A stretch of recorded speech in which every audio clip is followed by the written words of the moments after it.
Hello, everyone. My name is Aidan Luke, and today I'll be presenting Wealth Identity and the Black Middle Class, a study of financial empowerment and the racial wealth gap.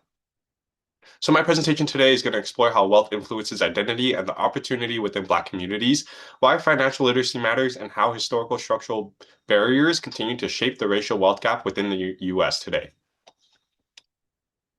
So what is wealth? To begin, Google defines wealth as a total value of what you own. It's savings, home equity, investments, assets. In the US, though, wealth alone is tied to success, freedom, and social legitimacy. The ability to recover from hardship, invest in education, and pass down security to the next generations is all dependent on wealth. But for Black Americans, the idea that financial independence equals freedom is powerful, but it's not really complete yet.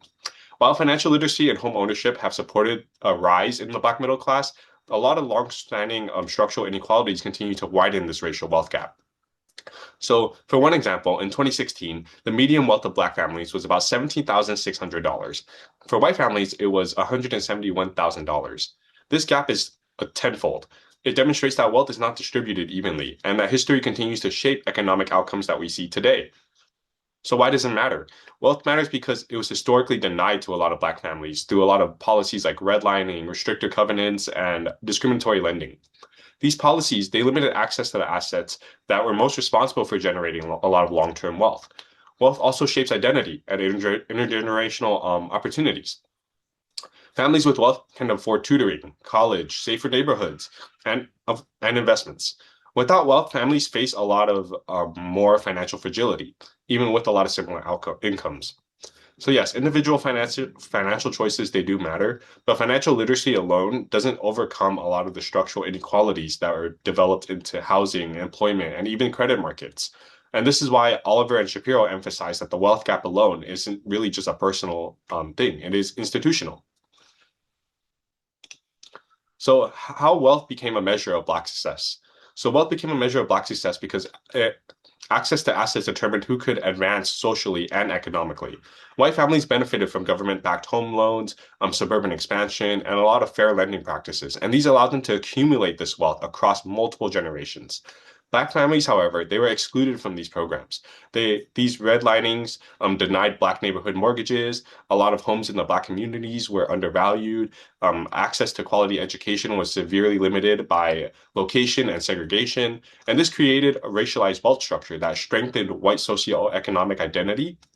Meanwhile, Black families were left with a lot less opportunities to build the same foundation of stability and security that white families saw that we see today. So, how wealth shapes Black identities today? Wealth continues to influence identity and opportunity in several important ways. So, between career opportunities, wealth allows individuals to pursue higher education, take unpaid internships, relocate for their jobs, and of course, explore entrepreneurial ventures. Families without wealth, they don't really have the same type of safety net needed to go for these types of risks. So, social networking. Wealthier families, they have a stronger professional network. They have alumni connections, mentorship opportunities, and these networks, they translate directly into jobs and mobility, an ability to absorb financial shocks.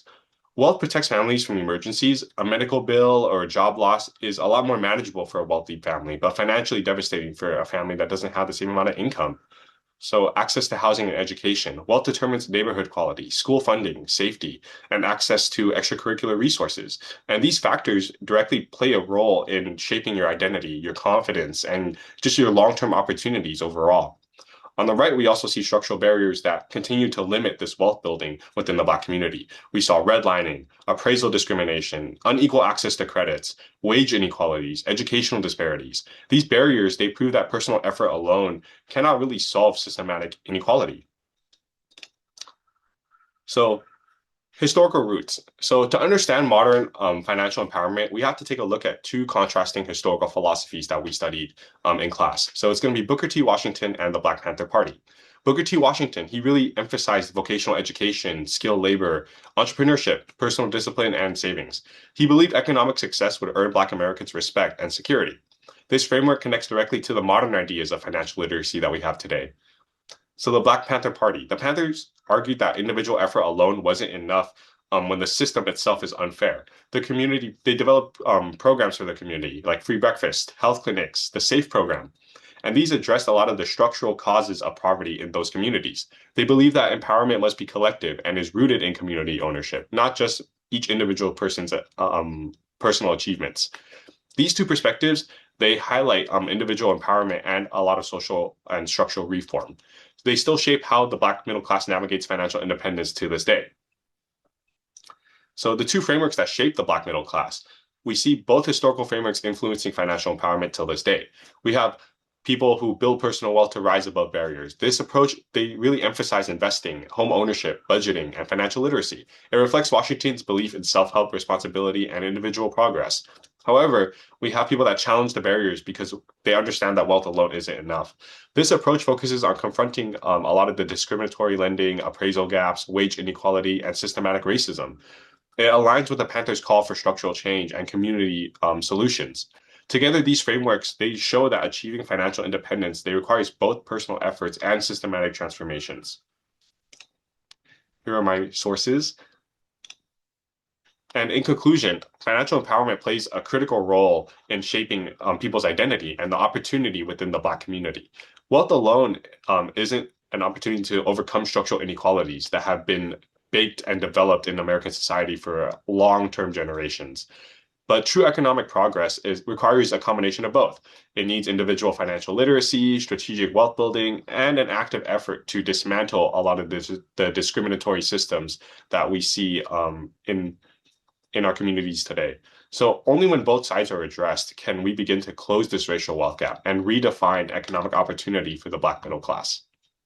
Thank you.